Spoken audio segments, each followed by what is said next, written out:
രാസവളങ്ങളുടെ കുത്തനെയുള്ള വിലക്കയറ്റത്തിനെതിരെ തിങ്കളാഴ്ച പൈനാപ്പിൾ കർഷകർ പ്രതിഷേധ മാർച്ച് നടത്തും. വാഴക്കുളം പോസ്റ്റ് ഓഫീസിലേക്ക് നടക്കുന്ന മാർച്ച് മാത്യു കുഴൽനാടൻ MLA ഉദ്ഘാടനം ചെയ്യും.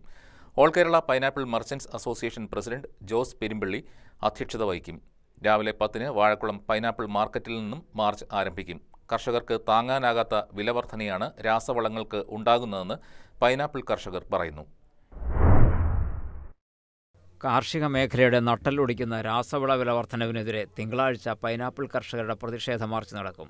രാസവളത്തിന്റെ വിലവർധനവ് പിൻവലിക്കണമെന്നാവശ്യപ്പെട്ട് all Kerala pineapple merchants association, pineapple farmer producer company എന്നീ സംഘടനകളുടെ സംയുക്താഭിമുഖ്യത്തിൽ വാഴക്കുളം ടൗണിലാണ് പ്രതിഷേധ മാർച്ചും പോസ്റ്റ് ഓഫീസിന് മുൻപിൽ ധർണയും നടത്തുന്നത്. രാവിലെ 10-ന് പൈനാപ്പിൾ മാർക്കറ്റിൽ നിന്ന് മാർച്ച് ആരംഭിക്കും. ധർണ മാത്യു കുഴൽനാടൻ MLA ഉദ്ഘാടനം ചെയ്യും. All Kerala pineapple merchants association president Jose Perumpillikunnel അധ്യക്ഷനാകും. പൈനാപ്പിൾ കൃഷിക്ക് ആവശ്യമായ ഫാക്ടംഫോസ്, പൊട്ടാഷ്, NPK മിശ്രിതങ്ങൾ എന്നിവയ്ക്ക് താങ്ങാനാകാത്ത വിലക്കയറ്റമാണ് ഉണ്ടാകുന്നതെന്ന് കർഷക സംഘടനാ നേതാക്കൾ ചൂണ്ടിക്കാട്ടി. ഏപ്രിൽ മാസത്തിൽ ചാക്കൊന്നിന് 1475 രൂപയുണ്ടായിരുന്ന ഫാക്ടംഫോസിന്റെ വില 3 മാസം കൊണ്ട് 2300 രൂപയെ വർദ്ധിച്ചു.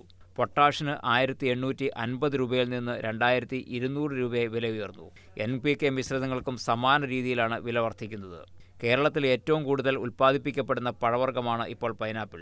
2000 ടണ്ണിലേറെ പൈനാപ്പിളാണ് പ്രതിദിനം കേരളത്തിന് പുറത്തേക്ക് കയറ്റി അയക്കുന്നത്. കേരളത്തിന് ഏറ്റവും കൂടുതൽ വരുമാനം കിട്ടുന്ന കാർഷിക മേഖലകളിലൊന്നായ പൈനാപ്പിൾ രാസവള വിലവർധന മൂലം വലിയ പ്രതിസന്ധിയാണ് നേരിടുന്നതെന്നും കർഷക നേതാക്കൾ പറഞ്ഞു. മറ്റ് കൃഷിയിനങ്ങളെയും വളത്തിന്റെ വിലവർധനവ് ഗുരുതരമായാണ് ബാധിച്ചിട്ടുള്ളത്. News desk KCV news.